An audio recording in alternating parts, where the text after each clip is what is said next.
Hello my dear students. So today we will start the new chapter, respiration and circulation. Okay. Now what is respiration? Now, it can be defined as a biochemical process by which organic compounds, and what is this? Food, are oxidized to liberate chemical energy in the form of ATP, adenosine triphosphate. So this is a simple term. This is called respiration. In the equation form also you can see C6H12O6. In the presence of oxygen, 6O2, it gives carbon dioxide, 6CO2 plus 6H2O and 38 ATP molecules.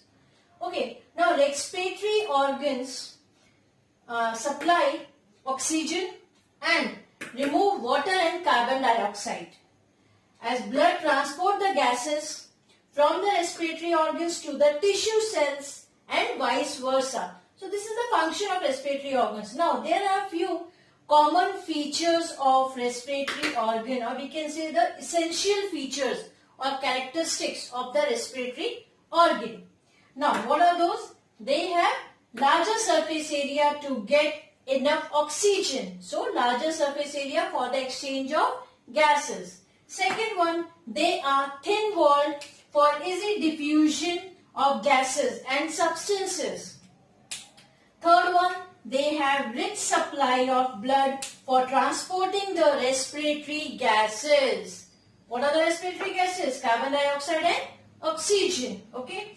And the last one is a moist inner surface. So these are the four common, or we can say essential features of the respiratory organs. Okay. Now, gaseous exchange in the case of plants, how it takes place. Now, in the case of plants, here the leaf, as you all know, that stomatas are the pore-like structure which are present on the, mainly on the lower epidermis, stomata. They help in the exchange of gases. Okay. Now, in the case of leaf, the gases diffuses into the intercellular spaces of the leaves through pores, and which are normally on the lower epidermis, and that is stomata. Stomatal opening and closing depends on the turgidity of the guard cell. When the water enters into the guard cell, the guard cell become turgid, stomata open, and when the water moves out, they become flaccid and stomata close. Fine. Now, this is in the case of leaves. With the help of the stomata, exchange of gases takes place. Now, in the case of roots and stems, now woody stem and mature roots are sheathed in the layer of dead cork cell impregnated with suberin, this a waxy waterproof substance on the layer. Now the cork is impervious to oxygen and carbon dioxide.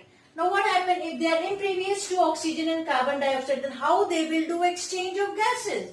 So cork of both mature roots and stem, they exchange the gases with the help of lenticels. These are the small openings on the bark, hard coat. Okay, woody stems, and through these openings, through these lenticels, exchange of gases takes place. So this is all about the gaseous exchange in plants. Okay, now respiration in animals. So here oxygen and carbon dioxide move by diffusion only, from higher concentration to lower concentration across the moist membrane. Moist membrane, essential feature of the respiratory organ, isn't it? Now, in the case of simple organisms, simple animals, the exchange occurs directly with the environment. Okay. Now, in the case of complex animals or the organisms, here what happened? Mainly in the case of the human being, hemoglobins that play a very important role, isn't it? Now, there are four types of gaseous exchange system in the case of complex organism. Now, what are the four types? The first one, see, integumentary exchange system. This integumentary exchange system takes place with the help of skin. Okay. Next is with the help of gills in the case of aquatic animals, isn't it? Now, tracheal system. Exchange of gases with the help of the tracheal system in the case of insects, and lungs, that is land animals. So these are the four gaseous exchange systems in the case of complex animals. So this is all about the introductory part of the respiration. Now further we will go in detail a human respiratory system and other parts. Fine. So just go through these things. Important things are in the case of plants how the exchange of gas takes place. In the case of animals, what are the different gaseous exchange systems? Okay. And this one is very important. The essential or the common features of the respiratory organs. Now human respiratory system. You know that animal respiratory system depends on its circulatory system. How? See, animal respiratory system actually depend on circulatory system to transport the oxygen and carbon dioxide molecules of the body. It is transported in the blood from the cells to the lungs, where it moves from capillaries into the alveoli and is exhaled out from the body. Okay. So in this way, the respiratory system depend upon the circulatory system. See now, human respiratory system, first of all, it includes following parts. You can see I have drawn the diagram here. Nasal passage or nasal cavity, okay. Then mouth cavity. Here this one is a pharynx. Then larynx, trachea. Trachea is having the rings of cartilage. Now lungs are there. This one are the ribs, and then this side I have drawn detail, that is bronchi, then bronchioles and alveoli, okay. And the lower part you can see the diaphragm. So these are the parts included in human respiratory system. So we will go in detail of each part one by one. Now the first one is a nasal cavity. Now it is divided into right and left nasal chamber by a mesthemoid cartilage. Okay. Each nasal chamber is further divided into, the first one is a vestibule part. So this is the anteriormost part of the nasal chamber. It has hairs to trap dust particles and prevent them from going inside. Right? So one, we can say the filtration part done in the vestibule portion. Then after that is a respiratory tract or respiratory part. Now this part is richly supplied with capillaries and it warms the air and makes it moist. So this is the second part of the nasal chamber. Now the third part is the sensory part. This is lined by sensory epithelium for the detection of smell. Fine. So first of all, nasal cavity. Here the two chambers are there, left and right nasal chamber, divided by mesthemoid cartilage. Then each nasal chamber is further divided into three parts, that is vestibule, respiratory part and the sensory part. Fine. So this is all about the nasal cavity or the nasal passage. Now come to the next is the pharynx. Now here pharynx, it is the space which opens anteriorly into the mouth and nasal cavity and posteriorly into the esophagus and larynx. So anteriorly to here and posteriorly to the larynx or the esophagus. Now upper part is known as nasopharynx.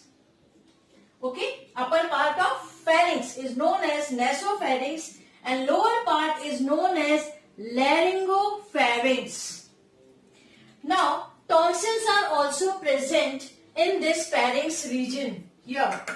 Now what happened? This tonsil kills the bacteria trapped in the mucus. So this is the information or the points related to the pharynx. Now come to the next part, that is larynx. Now here larynx, in males, larynx increase in size at the time of puberty and hence it is also called as Adam apple. It is also called as Adam apple. Now larynx, sound producing organ. From pharynx, air enters into larynx through an opening called glottis and it is guarded by epiglottis. Along the side of glottis, vocal cords are present.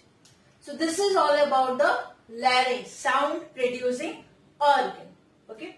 Now come to the trachea part. This is also called as windpipe. Fine. The wall is made up of fibrous muscular tissues supported by C-shaped cartilage. And this C-shaped cartilage rings, they makes the trachea rigid. Fine. Now what happened here? Trachea internally lined with ciliated epithelium and mucous glands. If any foreign particles enters, it is immediately expelled out by cuffing action. So this is also the characteristic of trachea, and the main one is the cartilage rings are present. Right? Now come to the next, bronchi and bronchioles, these parts. Now bronchi and bronchioles. Trachea divides into two bronchi here, and each bronchi is supported by the rings of cartilage. Only in the region of the bronchi you can see the rings of cartilage are there. Okay. Then they enters into the lungs. On entering the lungs, each further divides into bronchioles. Now bronchioles don't have rings of cartilage, and each bronchioles ends into alveoli. The end part of the bronchioles is alveoli. Fine. So this is all about the bronchi and the bronchioles. Okay. Now lungs. Paired, hollow, elastic organ located in thoracic cavity. And this lungs, they are enclosed in pleural sac. This pleural sac, that's made up of outer parietal layer and inner vestral layer. So two layers are there and enclosed, lungs are enclosed in this pleural sac. Left lung is divided into two lobes and right lung is divided into three lobes. So these are the characteristic of lungs. Fine. So bronchi, bronchioles, lungs is over. Now the left is the alveoli and the diaphragm. Okay. Now about the alveoli. Now that each alveolar sac has about 20 alveoli, and they are covered with network of capillaries from the pulmonary artery and vein. Okay. Now alveoli has very thin, highly elastic wall composed of simple non-ciliated, this is very important, simple non-ciliated squamous epithelium. So alveoli walls, they are very thin and made up of, composed of simple non-ciliated squamous epithelium, because this is the main part where the exchange of gases takes place, and these alveoli are covered with the blood capillaries. Okay. Now the last part is a diaphragm. This is dome-shaped structure, muscular and membranous. Okay. Dome-shaped, muscular and membranous structure that separates the thoracic and abdominal cavity here. This one you can see the diaphragm. Okay. So these are the parts of human respiratory system. We have discussed their structure, their function. Okay. So you can draw this diagram. It's a simple diagram I have given here. Even in your textbook they have given. So just go through this one. Okay.